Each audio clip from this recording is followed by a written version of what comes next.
Bonjour et bienvenue dans le canapé de la rédac de Radio Notre-Dame. Comment est votre blanquette? Ben oui, si vous pensez que cette phrase est un nom de code officiel pour repérer une source, si vous pensez que comme James Bond, vous devez savoir piloter un Alpha Jet en smoking en buvant avec modération un cocktail, oui, vous êtes très très loin du compte. Notre invité est un ancien espion et a travaillé au sein de la DGSE, la Direction Générale des Services Extérieurs. Il a travaillé dans différents théâtres d'opération et il partage son expérience sur sa chaîne YouTube Talks with a Spy et dans des ouvrages. Il nous fait l'amitié d'être avec nous. Bonjour Olivier Mas. Bonjour, merci pour votre invitation. J'ai bien présenté pour l'instant? Ah oui, c'est bon, rien à redire. Alors, vous avez travaillé pendant 15 ans à la DGSE. Vous aviez d'abord une expérience d'officier militaire et vous avez raconté votre parcours dans le livre Profession espion et J'étais un autre et vous ne le saviez pas. Et aujourd'hui, vous revenez avec ce livre qui est assez génial, Mission espion au pluriel, aux éditions Marabout. Alors, est-ce que vous pouvez nous expliquer de quoi il s'agit? Ce sont les éditions Marabout qui sont venues vers moi pour me proposer ça. Je n'avais pas ça en tête, je n'avais pas forcément cette idée-là. Ils m'ont dit on aimerait faire un livre enquête, un livre-jeu pour adultes. Je n'ai pas réfléchi longtemps, j'ai dit oui, écoutez, ça m'amuse, go. Et donc j'ai dit oui. Et donc au lieu de réaliser des enquêtes et de trouver l'assassin, eh bien j'ai choisi 10 missions d'espionnage. Et puis, ce qui était intéressant, ce qui m'a amusé, c'était de recréer des ambiances comme des romans d'espionnage que je n'ai pas encore écrits, mais que j'écrirai, j'espère, un jour prochain. Un peu comme John le Carré, on va dire. Un peu, ça serait pas mal, belle référence. Les lecteurs sont mis à contribution. D'ailleurs, vous nous avez mis à contribution, Olivier Mas, et tout à l'heure, on regardera ça. Vous m'avez proposé une mission, vous donnez un peu les éléments de contexte.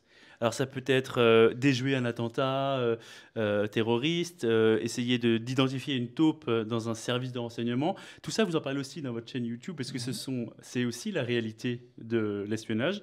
Et donc en fait, ce livre, 10 missions proposées sur des missions que vous auriez pu connaître au sein de la DGSE, que vous avez connues. Oui, c'est que j'ai pu connaître, que certains collègues ont fait. Alors, il y a des assassinats ciblés, ça, j'ai pas connu. Ouais. Et donc j'ai pris un exemple. Vous avez inventé. jamais été amené Non. Même si vous l'aviez fait, vous ne le diriez pas? Non, mais non, on ne propose pas. Ouais. Non. Donc, du coup, j'ai pris pour cet exemple-là spécifiquement le Mossad. Mais sinon, en dehors de ça, alors il y a une mission aussi de désinformation, c'est ça qui se passe en Ukraine. Donc là aussi, c'est inventé, mais cette désinformation, bon, on l'a faite en réel pendant la Deuxième Guerre mondiale. On le fait dans des opérations, sans doute en Afghanistan. Donc ça sont des choses vraies. Ça, spécifiquement, c'est pas une mission propre à la DGSE, mais c'est une mission de renseignement qui pourrait être confiée à la DRM, pourquoi pas. Alors, la DRM, c'est la direction du renseignement militaire. Voilà. Ouais. Il y a quand même un point commun entre toutes ces missions que vous nous proposez dans votre livre, c'est que finalement, il faut énormément de préparation pour aller sur le terrain ou pour enquêter, pour résoudre des situations, ce que fait la DGSE tous les jours, en fait. Il faut énormément de préparation. Oui, énormément de préparation. Ça, on ne peut pas inventer ça, on ne peut pas faire ça du jour au lendemain. Si on fait ça, parfois, ça peut marcher, mais un coup de chance. Mais on ne fait pas du renseignement avec un coup de chance. Donc c'est toujours de la planification en amont. Quand on monte une légende, il faut y avoir pensé bien en avance, plusieurs années à l'avance, parce qu'on ne peut pas le faire du jour au lendemain. Donc oui, le renseignement, c'est de la précision, c'est de la mécanique de précision, c'est de l'horlogerie, et se planifie bien en amont. C'est-à-dire que c'est pas, vous partez demain pour Shanghai, vous êtes humanitaire et vous appelez un tel et c'est parti. Ça, c'est le cinéma. C'est ça, avec votre légende dans une enveloppe, avec un faux contact, passeport, regardez votre contact, voilà, et jetez tout. Et on ne s'est jamais connu, et hop, c'est parti, go. Ouais, en fait, c'est vrai que le cinéma, finalement, a un petit peu dévoyé, enfin, n'a pas dit la vérité. En tout cas, ces scènes-là, vues dans le cinéma, c'est de la pure fiction, effectivement. Alors justement, parlons un petit peu de vous. Comment est-ce que vous êtes rentré dans ce service, la DGSE?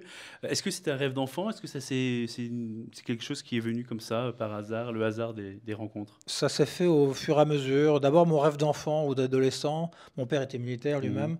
Et donc, moi, c'était les romans de Bonne-Carrère, les films de Schoendorfer, la 310e section. Donc, moi, c'était plutôt le chef de section en Indochine, sac à dos, file indienne de la section dans la jungle. Voilà. Et ensuite, ça m'est venu dans un deuxième temps, en lisant les livres de John le Carré, des Smiley. Et là, j'ai aimé ces luttes d'influence, ces manipulations d'homme à homme entre quatre yeux. Et donc, ça m'est venu ensuite par le tard. Ouais. Après, vous avez fait un concours qui est assez compliqué, même quand on est officier. On vous pose des questions un petit peu particulières pour rentrer, des exercices. Par exemple, la fameuse scène où vous êtes dans un bar et vous devez obtenir le numéro de téléphone des 3 personnes accoudées au bar. C'est vraiment des choses que vous avez dû faire. Oui, alors on le fait dans le cadre de la formation et non pas de la sélection. Donc, Ouais. moi, je suis rentré à la DGSE. Ça se fait, pour les militaires, ça se fait sur dossier. Ouais. Et Parce qu'il y a des civils, il faut le dire. il y a des civils qui, eux, c'est plus compliqué pour eux parce qu'ils doivent passer un concours de la fonction publique et qui est assez relevé. Mais pour les militaires, alors pour la militaire, il faut se mettre en avant. Il faut, comme on a tous une carrière qui se ressemble un petit peu. Donc, il faut pouvoir taper dans l'œil du recruteur d'une autre manière. C'est-à-dire que, bon, alors, il y a pas mal de gens qui viennent de régiments d'élite. Moi, je suis passé par le premier PMA, les forces spéciales. Donc, ça plaît dans le dossier. J'ai vécu beaucoup à l'étranger. Je parlais un petit peu arabe, voilà, etc. Et donc, du coup, je suis passé comme ça. Et donc, la sélection se fait comme ça, à part. Et une fois que j'ai été déjà recruté, là, on a de la formation interne avec ces exercices un peu particuliers dont vous me parlez, l'exercice café, où il faut aborder quelqu'un dans un café qu'on ne connaît pas. Il faut vite retrouver rapidement des réflexes pour pouvoir engager la conversation, récupérer le maximum de choses et le numéro de téléphone. Vous êtes parti donc dans différents pays, on ne peut pas dire lesquels. Mais vous avez vécu sous une légende. Donc la légende, finalement, pour expliquer, c'est un nom différent qui n'est pas vous. Et en même temps, il y a un peu de vous, il y a un peu de pas de vous. Un petit peu paradoxal d'être quelqu'un d'autre, finalement. On aime tous jouer à être un autre, même dès l'enfance. On se joue à être un chevalier ou une princesse ou je ne sais quoi encore. Donc on aime beaucoup s'inventer des personnages et jouer la comédie. Et donc quand on le fait dans la vraie vie avec l'adrénaline d'une mission qu'il faut réussir, quand on passe les frontières avec une ceinture de billets de banque autour de soi et un passeport avec le nom dont on voit très bien que c'est pas notre nom et que c'est le nom d'un autre, c'est très grisant aussi. Donc il y a un peu de stress quand on passe le contrôle des frontières, déjà dans notre aéroport à Paris, mais ensuite quand on arrive dans notre zone d'implantation, donc là il y a des moments de stress, mais c'est captivant. Et j'imagine que vous ne partez pas en famille, vous étiez marié, vous avez des enfants à l'époque, enfin vous avez toujours. Est-ce que vous partiez un temps assez long, j'imagine? Quelles sont les ressources intérieures, morales, spirituelles, humaines qui vous aident à tenir? Parce que ça ne doit pas être évident quand même. Oui, donc là, c'est dur d'être clandestin sous les gens, parce que là, il n'y a aucun contact direct avec la famille qui est autorisé.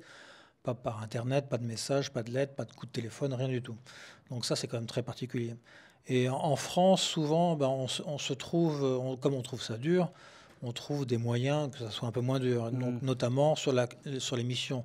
Donc en général, on n'est pas implanté pendant 2-4 ans, 2 à 4 ans, mais ça va être des missions courtes de 2, 3, 4 mois. Essentiellement, et donc il faut trouver une légende avec un métier qui se rapporte à ce type de rythme. Et donc on fait des touch and go, France, zone d'implantation, et donc sur 4 mois c'est déjà plus viable, mais c'est compliqué.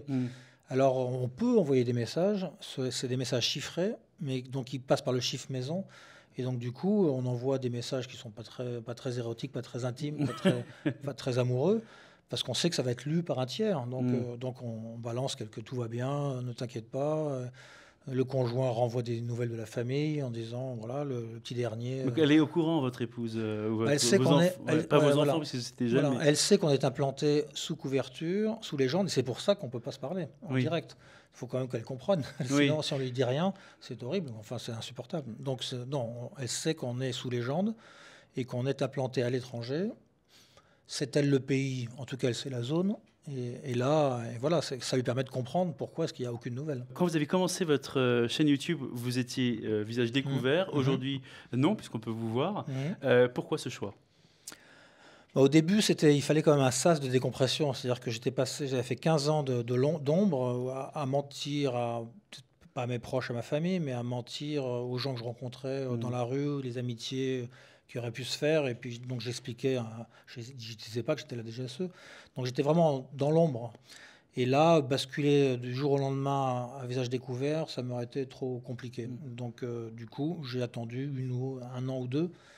Et puis, pour l'occasion de la sortie de mon deuxième livre, là, j'ai décidé faire mon coming out visuel, en tout cas, voilà, et de montrer mon visage. Ouais. D'ailleurs, dans votre livre, vous racontez qu'un jour, vous êtes sur le terrain et un ami à vous reconnaît et vous appelle, vous êtes dans une épicerie et vous le voyez et donc vous faites semblant que vous ne le connaissez pas. C'était dans un pays où il y avait très peu de Français, donc c'était quand même... Alors, il me reconnaît, il m'appelle par mon prénom, mon vrai prénom, pas celui de la légende. Donc, je continue mon chemin, je ne me retourne pas, et puis tout d'un coup, comme il me voit pas réagir, il a un doute, il attend, et puis tout d'un coup, il me rappelle par mon prénom. Mais non, mais si, je suis sûr. Et je suis parti, et là, je pense qu'il a dû comprendre qu'il ne fallait pas qu'il insiste. C'est ça. Voilà, bon. Ça n'a pas eu de conséquences. J'en ai quand même rendu compte à ma hiérarchie en disant attention, voilà, il y a eu un petit incident. Ils vous ont dit c'est bon. On continue. Ouais. Alors, est-ce que on va passer maintenant enfin à l'exercice pratique. Vous m'avez demandé, moi, qui suis peut-être un espion, peut-être pas, je ne peux pas le dire, de créer une légende. Est-ce que vous pouvez expliquer un peu les termes que vous m'avez demandé et vous me direz à la fin si c'est finalement crédible ou pas?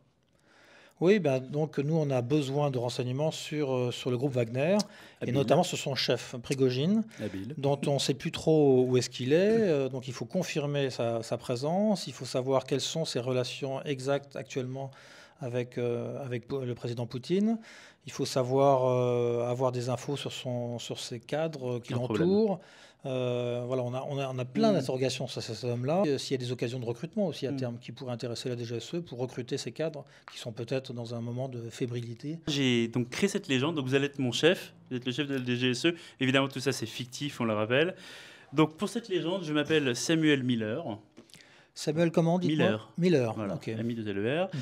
J'ai des origines alsaciennes. Très bien. Je suis agent sportif, indépendant. Bien. Mais je travaille beaucoup en Russie, parce qu'en fait, j'ai accompagné beaucoup de sportifs, des basketteurs, aussi des athlètes, des lutteurs. Et je travaille aussi avec l'Afrique. Ma mère est traductrice de russe à l'ONU, c'est pour ça que me vient cet amour pour la Russie, à Genève. Et mon père, qui est décédé, était éditeur de livres sur l'art architectural russe. C'est comme ça qu'ils se sont rencontrés à Genève. Ma mission pour rencontrer Prigojine, elle est simple, c'est que j'ai été mandaté par des pays africains, notamment la Centrafrique, qui n'a plus gagné une seule médaille, qui n'a jamais gagné de médaille olympique, parce qu'en fait, ils voudraient que leurs athlètes puissent être entraînés par des membres du groupe Wagner pour justement, enfin, décrocher cette médaille. Et en même temps, c'est pas très bien vu côté français, parce que moi, je me sens plus proche de la vision russe. C'est une fiction. Et à ce titre, je voudrais demander à être protégé par des gens assez haut placés. Et aussi, certains, pourquoi pas, certains membres du groupe Wagner pourraient aussi devenir athlètes pour des pays africains. Ça s'est vu récemment, par exemple, avec des athlètes russes, des nageuses russes qui ont concouru sous le drapeau syrien, par exemple. Donc voilà comment je veux m'introduire auprès de Prigojine. Pas mal. Vous me surprenez pour... J'ai eu 48 heures, je tiens à le dire. Ouais, c'est ça. Donc en tout cas, l'approche est originale. Ce qui me plaît, c'est qu'on ne voit pas forcément ce genre de profil sur le sport, notamment. C'est habile d'aborder le groupe Wagner par l'Afrique. Je pense que c'est plus facile. Ça peut constituer une bonne porte d'entrée. Ensuite, vos penchants pro-russes, ça c'est très bien. C'est ce qu'il faut mettre en avant. Ça rassurera. Mais ensuite, il faut pouvoir adopter la langue qui va avec, et le nombre et l'argumentation qui va avec. Mais ça, il suffit de regarder un petit peu tous les excités de pro-russes dans nos médias. Il y a pas mal de chaînes YouTube, on le voit. Oui, voilà. Donc ça, c'est parfait pour s'imprégner un petit peu d'un bon modèle. Votre expérience des parents, alors ça, c'est très intéressant. Dans une bonne légende. C'est à 65% vrai, on va dire. Tout ça, c'est pas mal, c'est bien vu. Et c'est très très important de mettre du vrai dans une légende, parce que pas mentir en fait. Faut pas inventer un personnage complètement de A à Z, parce que sinon on se perd. On a trop de choses à inventer, et donc il faut utiliser 60 à 80% de sa vraie vie avant, et on gomme juste les choses qui vont faire tâche, quoi. Donc un militaire, il y a beaucoup de choses à gommer. Donc c'est pour ça que souvent on préfère des clandestins qui sont civils, parce que là au moins on a juste à camoufler les 5-6 dernières années de leur carrière, celles où ils ont rejoint la DGSE. Donc là on leur trouve un autre truc dans un autre ministère pour gommer cette partie-là. Donc si vous deviez donner une note sur ma légende sur 10, vous donneriez combien? Bah, je lui donnerais la moyenne, Ah, déjà. Parce que non, c'est bien. C'est bien trouvé, c'est bien troussé. Et puis après, il y a des détails qui ne colleraient pas. Donc 6, disons. Mais voilà, pour un premier jet, c'est très bien. Mais vous voyez, et c'est ça l'intérêt aussi de le briefing avant départ. L'agent, il a travaillé de son côté. Et ensuite, avec d'autres A9, eh bien, on vient critiquer sa légende, la triturer et de voir ce qui n'a pas été, ce qui n'est pas complet. oui. Du coup, on n'enlève pas tout, on vous fait pas tout recommencer à zéro, Ouais, mais faut simplement, affiner, on quoi. affine simplement. Voilà. On va passer à la dernière partie de cette émission, c'est la photoscopie. Le principe est simple, je vous montre une photo et à vous de réagir et me dire ce que vous en pensez.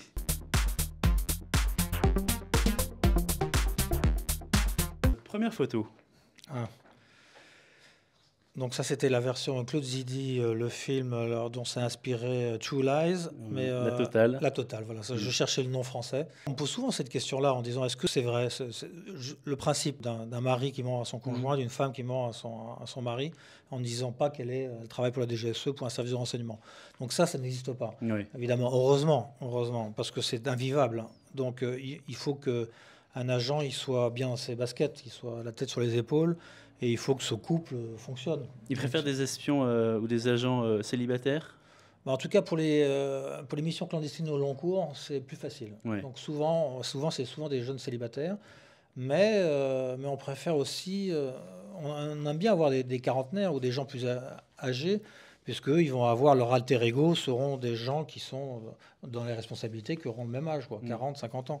Et des couples d'espions, ça peut arriver comme Mr. Oui, et Mrs. Smith? alors il y a souvent le service interne qui est chargé de la sécurité, de faire les enquêtes. Il nous dit, s'il vous plaît, mariez-vous entre vous, parce que comme ça, on a déjà fait les enquêtes. C'est vrai, ça fait gagner du temps. Donc ça fait gagner du temps. Donc, voilà. Mais c'est une boutade, mais on a quelques couples au service. Ouais. Deuxième photo, vous avez reconnu le... Alors évidemment, le bureau des légendes, avec l'acteur Daroussin, dont souvent, mais du temps où j'étais caché, où on voyait que mes mains, et beaucoup d'abonnés qui m'ont dit « Ah, ça y est, on vous a reconnu, vous êtes Daroussin, Jean-Pierre Daroussin, vous avez la même voix. » Alors dans la série, un des problèmes, c'est le retour finalement d'un des clandestins qui est joué par Mathieu Kassovitz en France, parce qu'il n'a pas coupé tous les liens qu'il avait pu avoir en Syrie, c'est dans la série. Est-ce qu'il y a une aide au service pour justement un sas de décompression, comme vous disiez tout à l'heure? Pas tellement, non. Non. On fait confiance, déjà. Et donc, il n'y a pas d'aide. Il faut simplement... Le service, comme il a bien sélectionné normalement ses agents, il leur fait confiance et il se dit que le sas de décompression, il n'a pas besoin. Et l'agent va trouver lui-même ses ressources pour revenir dans sa vie normale. Troisième photo. Alors, ça, c'est James Bond. Alors, pas le meilleur interprète James Bond, là, c'est Pierce Brosnan. Donc, 007, évidemment, on fait tout le temps référence. Et à droite, oui, le monsieur, comment il s'appelle? Mr. Q. Voilà. Mr. Q, un peu fatigué, là. Alors c'est lui qui crée tous les gadgets de James Bond. Est-ce que l'espionnage avec ChatGPT, l'intelligence artificielle, etc., est-ce que ça va devenir de plus en plus technologique et il y aura moins besoin de terrain, selon vous? Non, il y en aura toujours autant besoin. Et puis, évidemment, ça devient de plus en plus technologique. Mais simplement, la technologie, il faut s'en faire une arme, il faut s'en faire un allié, il faut l'utiliser à son profit. La DGSE, un service comme la DGSE, devient de plus en plus technologique et elle fait des progrès extraordinaires parce qu'on fait des progrès techniques. Donc l'intelligence artificielle aussi va permettre au service d'avoir des suggestions faites par la machine qui dit tiens, allez voir un tel profil se dégage. Donc ça permet de faire gagner du temps. Donc la technologie, elle est indispensable. Et évidemment, en plus, c'est une contrainte aussi, parce que quand on fait des légendes, des fausses légendes, et là c'est compliqué, il faut trouver des parades. Quatrième photo. L'avant-dernière. Ah ouais, le grand blond avec les chaussures noires. C'est ça. Voilà. Donc, bon, ça c'est plus sketch, comique. Mais qu'est-ce que je pourrais dire là-dessus La question c'est, bon, ça parle, pour ceux qui n'ont pas vu le film, d'une guerre de service. Est-ce que ça existe, la guerre de service? Est-ce que créer un leurre, en l'occurrence un faux espion comme Pierre Richard, pour troubler un autre service, ça peut arriver? Est-ce que vous avez des garde-fous pour lutter Bon, contre ça? des guerres de service, il y en avait. Alors on a souvent reproché il y a quelques dizaines d'années, enfin la concurrence entre DGSI ou DCRI à l'époque et le Mmh. DGSE. Mais cette concurrence, elle a volé en éclats, heureusement, parce que ces services par la force des choses, ont dû se rapprocher et ne plus du tout se faire de cachotterie, et notamment contre le terrorisme. Donc là, Mmh. c'est vraiment porte ouverte. On a mixé les équipes, on a fait rentrer des gens de la DGSI au sein de la DGSE, et l'inverse également de l'autre côté. Donc, ce qui fait que tout le monde a accès aux bases de données de l'autre. Mmh. Donc on peut vérifier qu'on ne cache rien. Et donc ça se passe beaucoup mieux. Donc il n'y a pas besoin Mmh. d'inventer une histoire. Dernière photo, Donc du jardin, là c'est espion au Caire. cœur Ouais, nid d'espion, ouais. Cœur d'un espion, voilà. Je pense que tous les agents de la DGSE ont regardé ces films-là, Ouais. hein, quand même, parce que ça parle un peu d'espionnage, parce que c'est drôle, parce que c'est bon. Voilà. Mais évidemment, ça n'a pas grand-chose à voir avec. On est d'accord. Il y a beaucoup de services de renseignement étrangers qui sont au Caire dans le film. Mhm. Est-ce que ça peut arriver, ou ça vous est arrivé d'avoir des collaborations avec d'autres agences de renseignement dans un même terrain d'opération? Oui, oui, absolument, ça arrive très souvent. Et c'est vrai que des nids d'espions, il y en a plein, hein, il y en a plein dans le monde, quoi. Donc on pourrait Bangkok en ce moment travailler sur la Bangkok. Chine. Ouais, c'est un beau nid d'espions. Bon, Téhéran, nid d'espions, c'est plus compliqué, mais Mm. ça l'est un petit peu. Le Caire, évidemment, Beyrouth, des places un petit peu plus libres que les autres, Mm. où on peut travailler sans avoir sur le dos un contre-espionnage très, très fort, et un contre-espionnage plus permissif. Donc là, ça attire les espions du monde entier. Alors Genève, c'est intéressant. Alors c'est compliqué, Genève, parce que les Suisses Mm. se rendent compte rapidement. Mais Bruxelles, nid d'espions. Mm. Paris aussi, nid d'espions. Nid Et là, d'espion. bah oui, parce qu'il y a beaucoup d'organismes internationaux. un espion. Paris est une place aussi utile pour les services d'espionnage de différents pays.